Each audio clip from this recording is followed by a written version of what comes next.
Hi, this is Andrea from andrea.com. On today's video, I want to talk to you about how to cope with rejection. So how do you cope with rejection? Is it something that you've been dealing with for the past years, or have you just not experienced rejection at all?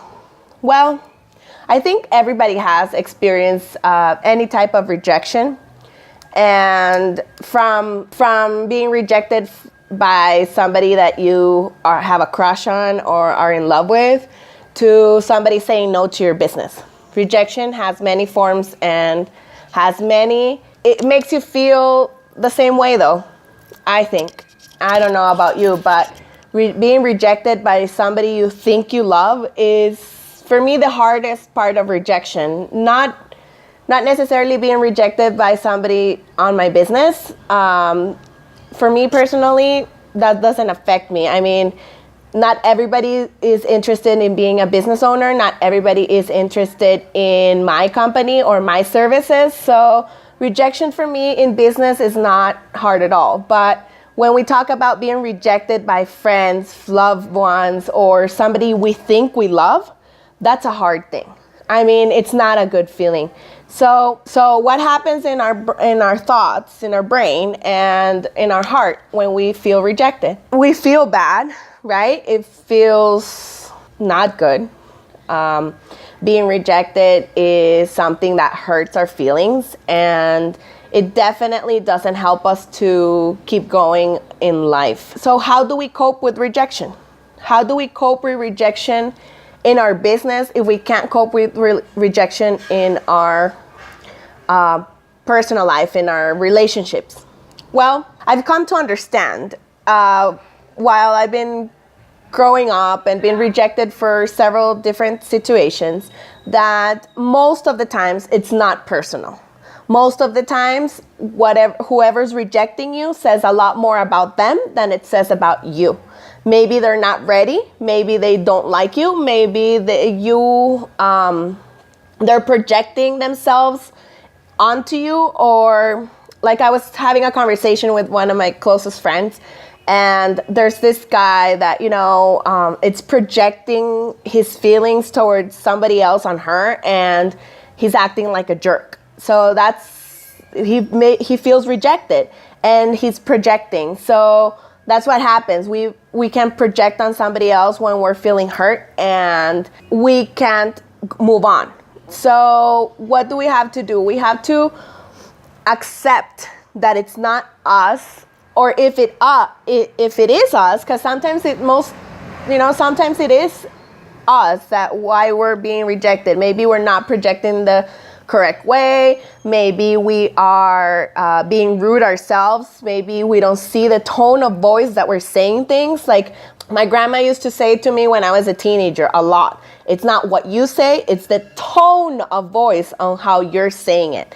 And that stuck with me, because maybe I could be saying the nicest thing, but if I say it in a bad tone of voice, people are gonna feel bad, and maybe I'm rejecting somebody without even noticing. So what do we have to do?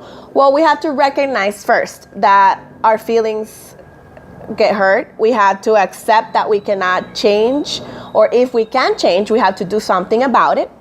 And basically, let it go.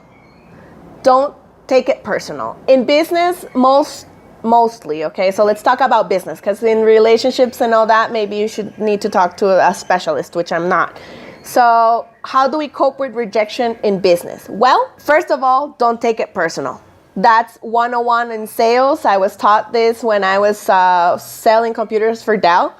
I used to get calls of people that were interested in buying computers, and I ended up getting yelled at. It's like, what?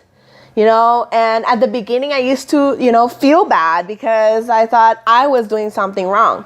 But I learned that taking things not personally helps a lot. Don't feel that it's an attack towards you. It's maybe an attack towards the business, the products, or that the person feels bad about themselves and it's projecting, like I was telling you. They're projecting themselves and they're, venting on you. So that's what I would suggest. Don't take it personal.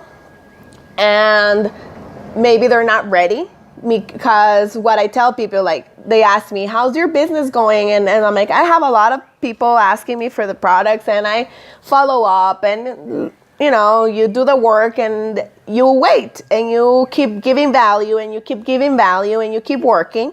And don't harass people, because maybe they're not ready. People are going to buy, and they're going to get into your business when they are ready, not when you want them to. And especially if you think that they're going to get into the business and you're only thinking about the money, because you're married to the result. Divorce the result. Don't be thinking about what you're going to gain by this person buying from you or joining your business, because you're going to fail. And you're going to feel rejected. And those feelings are not fun. So my best advice is for you to not take it personal. First and foremost, don't take it personal. And second, accept that you cannot control people. You cannot control their decisions. You cannot control their pockets. But what you can control is you. You can control yourself, your tone of voice, your thoughts, your feelings, and your decisions. So if you can control you, you know that you have to be giving value to the market, and don't take rejection personal, guys. That's the best advice I can give you. I wanted to talk about rejection because a lot of people ask me, how do you deal with rejection? And basically, I just don't deal with it because I don't take it personal. So that's the conclusion for how I cope with rejection. How do you cope with rejection? I would like to know. Send me your messages, comment below, or reach out to me. I would be happy to assist you. Remember, if you like this video, subscribe to my channel. I have business advice and also motivational advice, and I can help you brand your business online. So I'll see you in the next video, and I hope you have a great day. Make it happen, and remember, sharing is caring, so share on other social media. Have an awesome day.